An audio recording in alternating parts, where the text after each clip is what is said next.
அக்கினி சிலைகளில் வந்து இன்னைக்கு சின்னதாக ஒரு வரலாறு உங்களுக்கு சொல்லி தரப்போகிறேன். யாரை பற்றினா கிட்டூர் ராணி சென்னம்மா. கவனமாக கவனிச்சுக்கோங்க, கிட்டூர் ராணி சென்னம்மா. இவங்க வந்து அம்மா அப்பா பேர் சரியாக அவங்களுக்கு தெரியாதுல்ல. பிறந்த வருடம் மட்டும் 1778ஆம் ஆண்டு பிறந்திருக்காங்க.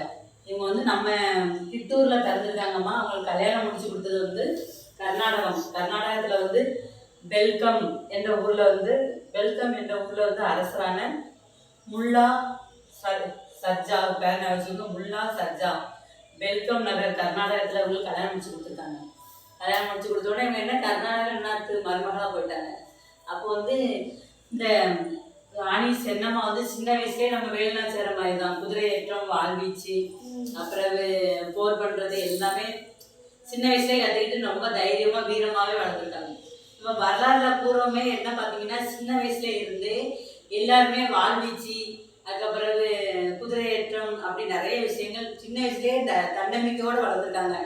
சரித்திரத்தில் உள்ள பெண்கள் எல்லாருமே அப்பவுமே என்ன செஞ்சுருக்காங்க, தன்னம்பிக்கையாக நிறைய கலைகள் கற்றுருக்காங்க. அதுக்கப்புறம் 1814 வந்து இவங்களோட கணவர் இறந்துட்டாரு. அப்புறம் அதே மாதிரி 1824 வந்து ஒரே மகன், பார்த்துக்கோங்க, கணவரும் இறந்துட்டாரு. அதுக்கப்புறம் 1824 வந்து ஒரே பிள்ளை தான் இருந்திருக்கு. அந்த ஒரே பிள்ளையை இறந்து போச்சு. அப்போ எவ்வளோ மனசு அழுத்தமாக இருக்கும், எவ்வளோ மனசு கவலையாக இருக்கும். அதையும் இருந்து மீண்டு வந்து நம்ம நாட்டை காப்பாற்றணும்ல, நம்ம நாட்டுக்கு ஒரு இலவச தேவைன்னு சொல்லிட்டு சிவலிங்கம் இந்த இருக்காங்களா, சிவலிங்கம்னு ஒரு மகனை வந்து தத்தெடுத்து வளர்த்துருக்காங்க.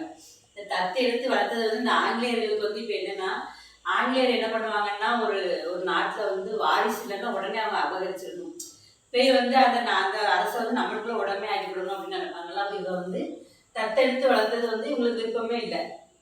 இவங்க என்ன பண்ணியிருக்காங்க, நாடு கடத்தணும் எப்படியாவது. இந்த ஒரு பேர் என்னமா சொன்னேன் சொல்லுங்க, சிவலிங்கப்பா.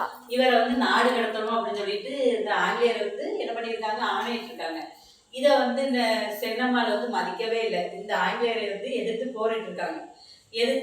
போரிட்டு ரொம்ப போராடி இருக்காங்க. போராடி சண்டைலாம் போட்டிருக்காங்க. சண்டைலாம் போட்டோன்னா கடைசி அவங்களாம் என்ன பண்ணியிருக்காங்க, இந்த ஆங்கிலேயர்கள் எல்லாருமே என்ன சொல்லியிருக்காங்க, சுற்றி வளைச்சி 1829ஆவது வருடம் இவங்களை வந்து அதுக்கு முன்னாடி வந்து அரெஸ்ட் பண்ணிட்டாங்க.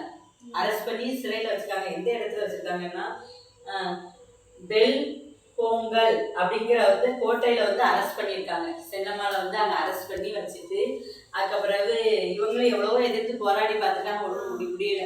கடைசி வந்து அவங்க இறக்கவும் செஞ்சுட்டாங்க. இந்த கிட்டூர் ராணி சென்னம்மா வந்து இன்னுமே கர்நாடக மாநிலத்தில் வந்து கொண்டாடுறாங்க. எல்லாரும் தான் இருக்காங்க. கர்நாடக மாநிலத்தில் வந்து பெரிய வீராங்கனையாக இருக்காங்க இவங்க அப்படின்னு சொல்லிட்டு இவங்களுக்கு வந்து ஒரு பல்கலைக்கழகமே வச்சுருக்காங்க. எந்த இடத்துல, இந்த இடத்துல வெல்கம் அப்படிங்கிற இடத்துல இவங்களுக்கு வந்து நீங்கள் போனீங்கன்னா, இப்போ கர்நாடக மாநிலத்தில் போனீங்கன்னா சென்னம்மாளுக்கு வந்து ஒரு பல்கலைக்கழகமே வச்சுருக்காங்க. இவங்களை வந்து கர்நாடக மாநில மக்கள் கொண்டாடுறாங்க. அவ்வளோ ஒரு வீரமாக இவங்க வாழ்ந்துருக்காங்க.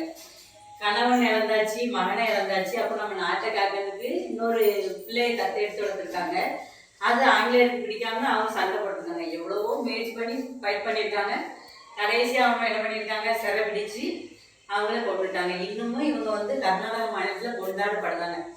அப்போ நம்ம டெய்லி ஒவ்வொரு சாதனை பெண்களை பற்றி கதை எதுக்காண்டி படிக்கணும்னா, அவங்கள மாதிரி நம்ம வீரமாக வளரணும். இளம் வயதுலேயே நம்ம நல்ல தைரியமாக வளர்ந்து பெரிய ஆளாக ஆகணும். அதான் மெயின் கருத்து. ஓகேவா?